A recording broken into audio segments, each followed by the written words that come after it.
Yo, what is up guys? Little Weasel here.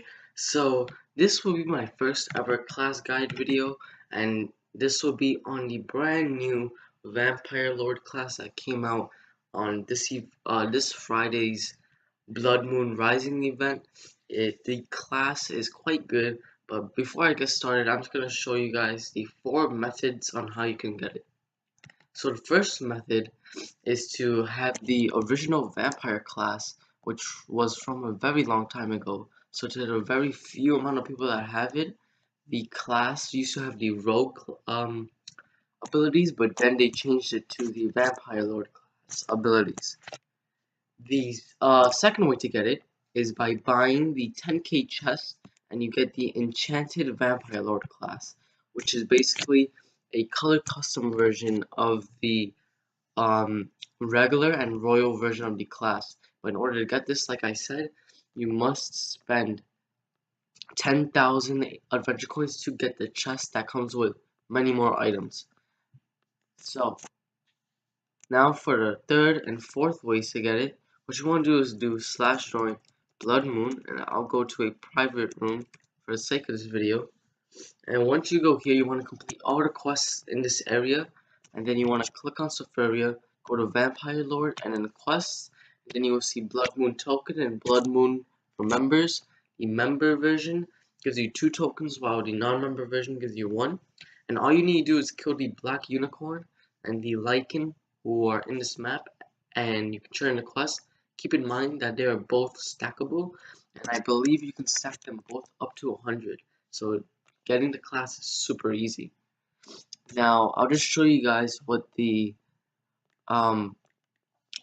regular version looks like. Here is the version that I'm wearing, the purple version, and here is the red version. This is the one that requires 300 Blood Moon tokens, both of them do. Now let's go ahead and talk about enhancements. So for enchantments, I recommend full luck, although the design notes say you should go wizard and luck. I believe full luck is the best enhancement because you can maximize your damage output, which is what a farming class is really about. Now let's go ahead and talk about the rank 4 passives. So you have Pure Blood, which increases your endurance by 30%, so your overall health, and Ageless, which increases your intellect by 30% and crit rate is reduced by 20%, however. So it's a win-loss situation. However, intellect is for wizards, so that doesn't really matter. And now for the rank 10 passive, the Sanguine Lord, damage is increased by 20%, all overall damage.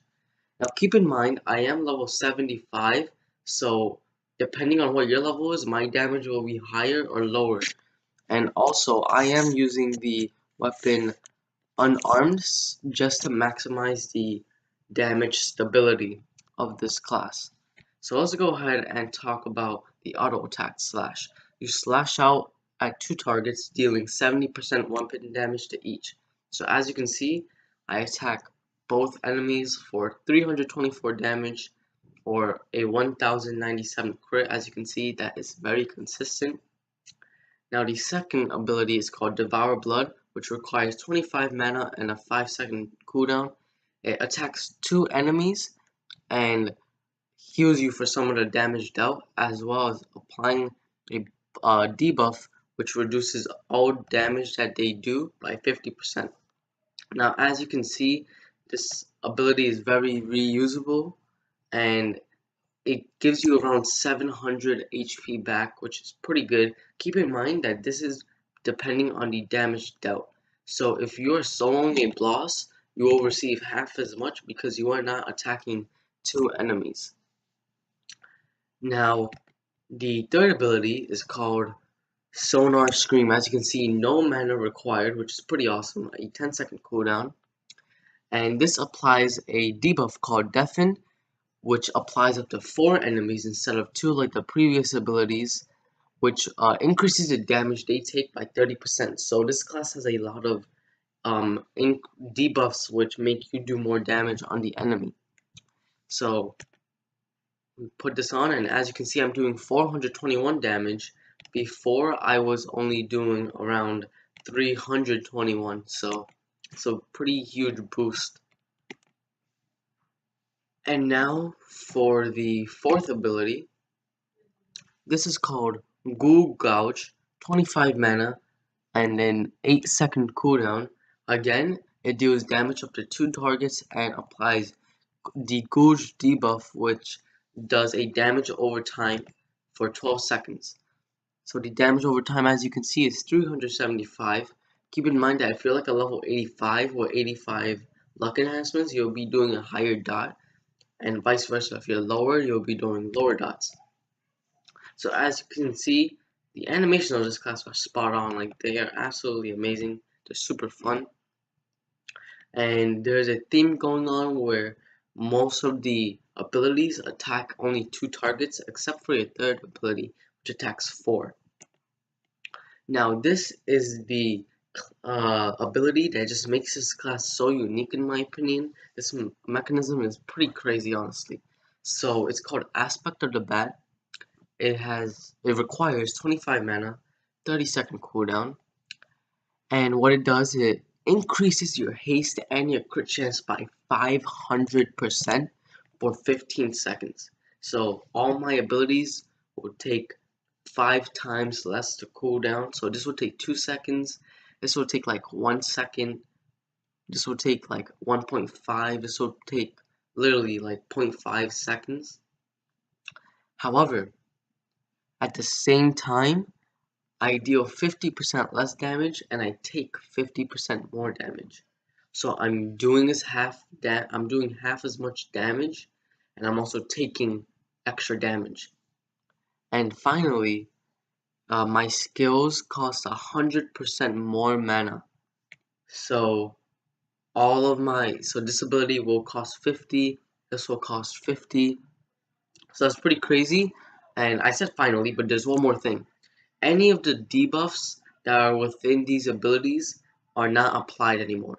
So when this ability is used, blood loss is no longer active, as well as deafened.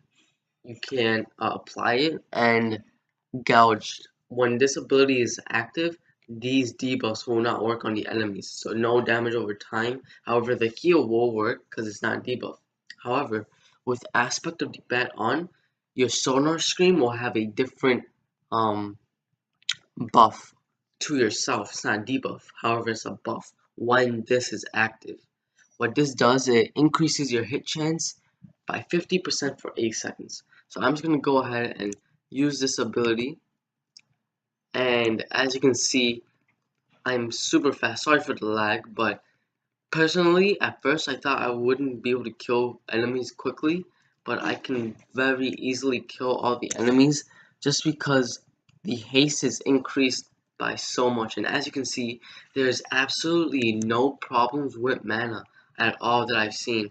That's probably one of the major pluses with this class.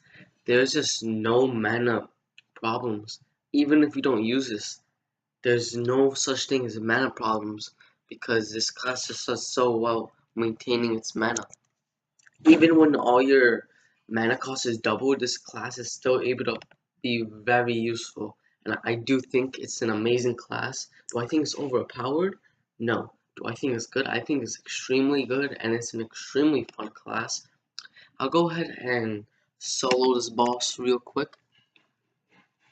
And I am lagging quite a bit, and this is definitely not ideal for soloing. This was made for farming. However, it can hold its own on a boss solo, as you can see. Now granted, this is quite a easy boss solo. However, even something like the Onyx Lava Dragon, although it would take quite a long time since it has like 120k health, you will still be able to solo it, as this class does very well with survivability, because the first skill can just heal you for a pretty decent amount, not an amount that's super low, super high, but still quite a good amount. So as you can see, in around 30 seconds, we've already got him down to below half health, and he's almost gonna die. Now, I definitely do recommend you not spend 2,000 ACs on getting this class, because with the Royal version and the regular version, I forgot to mention, you can spend 2,000 ACs to get this class, but I highly recommend you don't do that, just because of how stupid it is, because it's super easy to farm for this class. Now, keep in mind that the version that I have, once this event is over, the Royal version and the Enchanted version will become rare. So after this event is over, you can only get the regular version, as the regular version will be seasonal, so you can get it every year. So as you can see, this class is very good at farming. It's very useful for what it can do. In addition to that, for soloing, although it's not ideal, it's not impossible. Now for PvP, I haven't tried it out, and I don't plan to, because I can just imagine that this class would be pretty good for PvP, since it has the 500% extra haste and extra crit chance, which is absolutely insane. I mean, you can just kill enemies super quickly. So although I have not tried it out, I don't see it being as impossible, especially for Blood Pro. I can definitely see this class being very useful. So that's it for this video, guys. This is my very first class guide ever. I really hope I've done a good job on it. Let me know down in the comments if I did. And I will see you guys in the next video. Peace.